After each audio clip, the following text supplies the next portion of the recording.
Hello, I'm so glad that you were able to join us for the third day of VBS. I know this year's been a little bit different and everything seems like it's never going to go back to normal. But I want you to remember that Jesus' power pulls us through, and that's our theme for this week. Is no matter what, Jesus is there and he's going to help us through the scary times and the dark times and the times that we don't think that we're smart enough. Well, today I want you guys to remember during our Bible story that Jesus' power helps us be bold. And if you don't know what bold means, it means that you're able to do things that are kind of scary or risky. And that you're just fine, you're bold. You can do it, you're strong. All right? Today's Bible story is David and Goliath. God's people had some scary enemies, but the Philistines were the scariest of them all, and now the Philistines had come to fight them. The Philistines had a secret weapon called Goliath. Goliath was a terrifying soldier, and worst of all, a giant. A giant so strong and so tall and so scary that no one had ever been able to fight him and live to tell the tale. So there they were, the Philistines standing on the top of one hill, God's people standing on the top of the other. Every day Goliath came out and shouted, "Send me your best soldier to fight me. If he wins, we will be your slaves, but if I win, you will be our slaves." No one spoke and no one moved. "Chickens," Goliath bellowed. "Your God can't save you. I'll rip your heads off and have you on toast." His beady, greedy eyes glowered at them hungrily from under his horrible helmet, as if any minute he really might just gobble them all up. And he laughed his terrible laugh. Ha ha ha ha! It boomed echoingly, horribly, around and around the dry valley. Well, Goliath might just as well have been a green, slimy monster with three heads, because God's people froze with fear.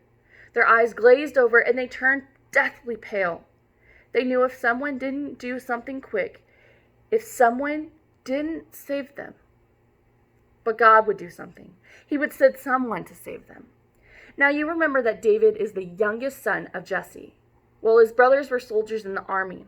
One day when David brought his brothers their lunch, he saw Goliath. He saw how scary everyone was. "Don't be afraid," David said. "I'll fight him for you." "You're only a little shepherd boy," the king said, "and Goliath is a great soldier. How will you fight him?" "God will help me," David said. So the king gave David his royal armor to wear, but it was too heavy and too big, and David couldn't even walk.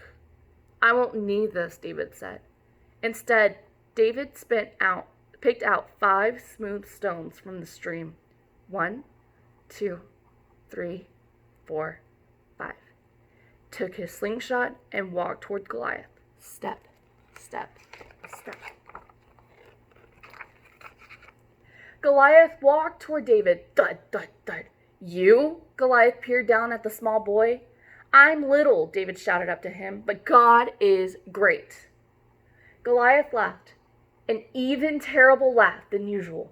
"Ha ha, ha ha!" it went. Just one swing of his giant sword, Goliath could finish the boy off. But David kept going. It isn't how strong you are or how many swords or spears you have that will save you. It is God who saves you. This is God's battle, and God always wins his battle. David put a stone in his sling, swung it around, and let it go, and the little stone flew, whizzed like a bullet through the air, and struck Goliath, thud, right between his eyes. Goliath stopped laughing. He stumbled and staggered and crashed, fell dead. When the Philistines saw Goliath was dead, they ran away. And God's people saw them running away, they cheered. God had saved his people. David was a hero.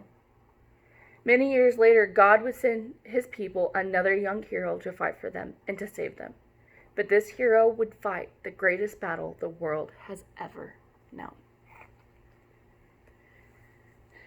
Don't forget that God has given you the strength to fight those battles that seem just a little bit scary. But don't worry, because he's going to be there to protect you and to love you.